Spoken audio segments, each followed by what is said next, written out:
To file a claim for a CFM auto policy, you first navigate to the policy you're hoping to file on. Using your search navigation up here, you can enter in your policy number and hit search. It'll automatically pull you to the policy. You can confirm the name as well as the vehicles listed to confirm this is the policy you wish to file on. When you are ready to file the claim, you can navigate over to the right side where this blue bar has a couple different options, one of which being report loss. If you select that, it'll confirm your policy number once more, and you can continue by hitting report.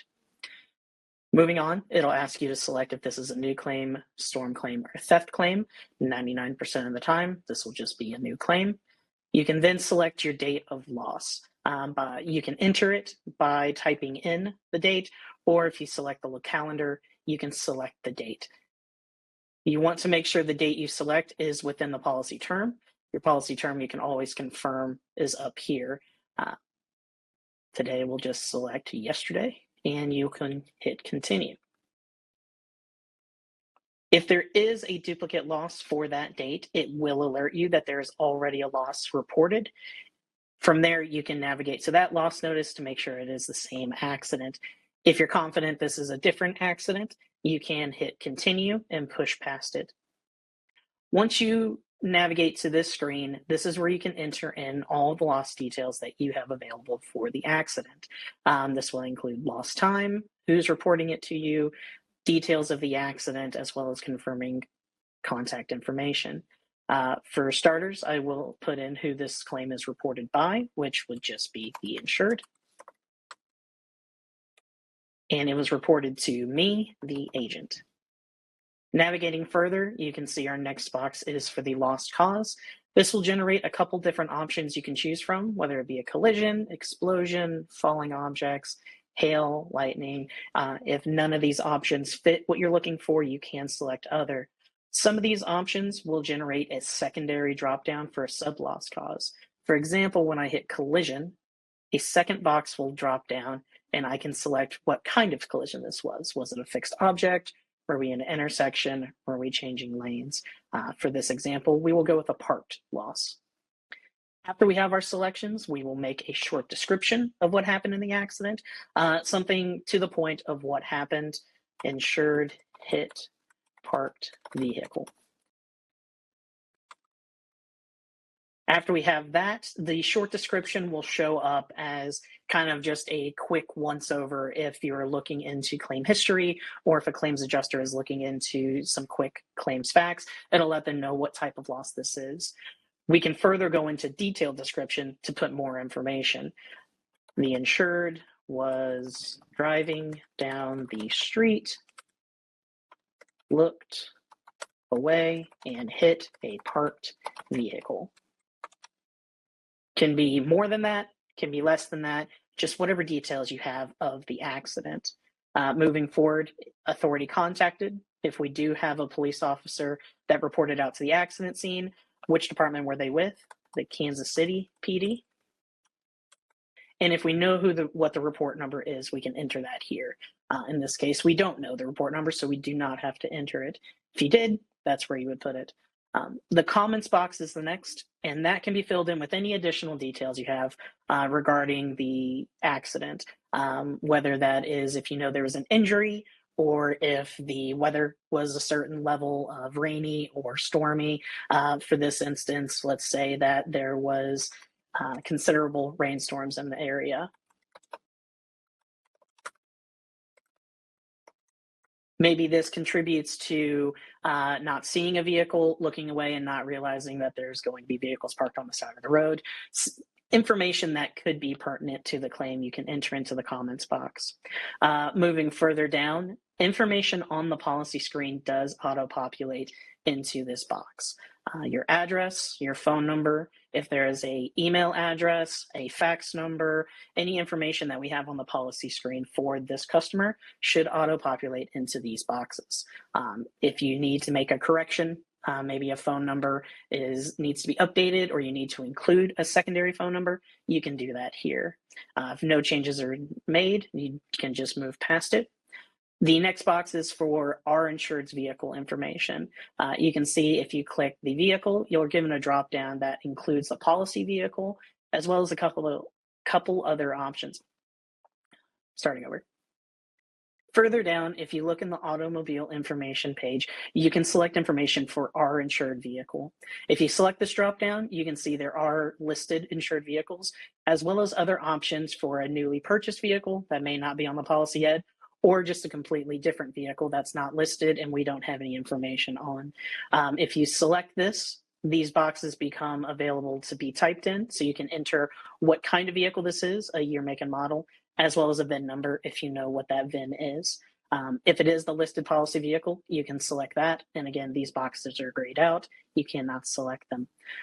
Further down, you can select our driver, which again, auto-populates with our insured, as well as any other drivers that would be on this policy. If our vehicle was parked or nobody was in it, we were loaning out the vehicle with permission, or if the vehicle was stolen, non-permissive, you can select any of these options. If it was just our insured driving, you can select their name. And then further down, we have information regarding our vehicle in regards to this accident. Was the vehicle damaged? Yes. Was the vehicle drivable after the accident? Yes. Do you know any sort of information regarding the damages to our insured vehicle? For this instance, let's say there are some scratches to the passenger fender.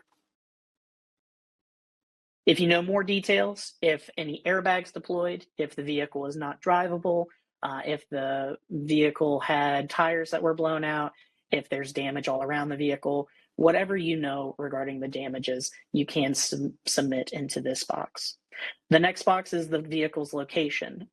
This is most important if the vehicle is not drivable, because we need to know where the vehicle currently is. If it's at a body shop, a tow lot, or if it did get back to our insured's home. If the vehicle is drivable, most likely the vehicle is going to be in the possession of the insured.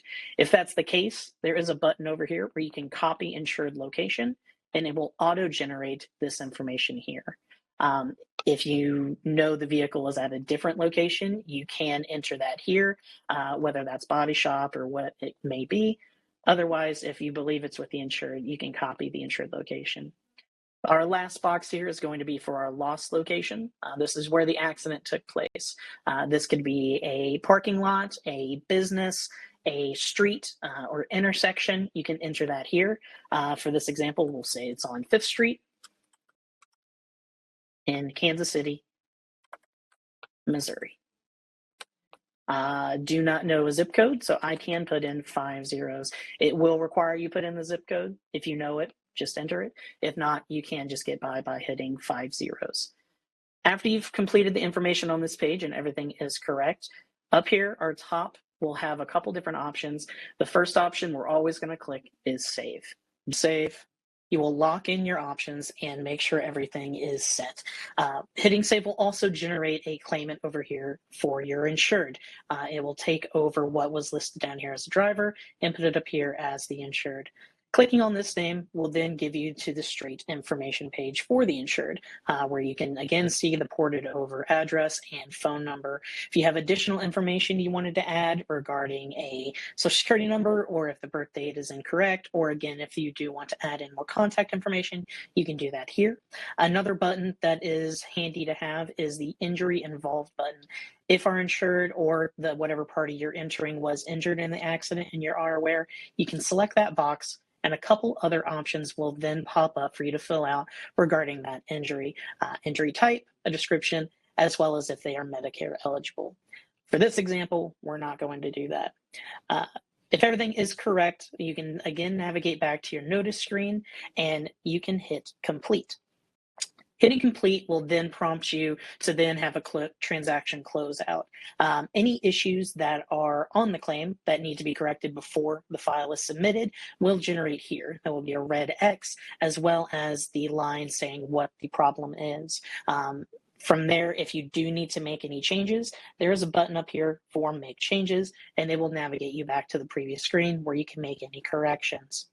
At the bottom of this page is submission comments, where you can add in any more information you think is pertinent that the adjuster should have. What we often see and what is often preferred is if you have any sort of contact information for when the insured can be contacted. A lot of times we have customers that work overnights or just have fairly odd schedules and can only be reached at certain times. So a note I can put here is, please contact the insured after 1 p.m. They work overnights. So now the adjuster that receives this claim can see that contact with the insured should be in the afternoon to make sure we're not interrupting them and they can go about their lives as normally as possible. If there's no other information needed, there's no issues to be reported, you can finalize by hitting submit. Hitting submit will then automatically send the loss notice to our CSR team, where it will then be turned into a claim and an adjuster will be assigned. If you wanted to make sure that happened, you can go to your recent list here on the left. By clicking that, you can see all of the past loss notices or policies you've been in. At the very top will be the loss notice that you just completed, and there is this LN hyperlink here. Normally, if you select that link, it would take you to the loss notice, but when we do that this time, it says this loss notice has been submitted for review, letting you know that this file has been sent to the CSR team and is on its way to becoming a claim. That wraps up the claim reporting.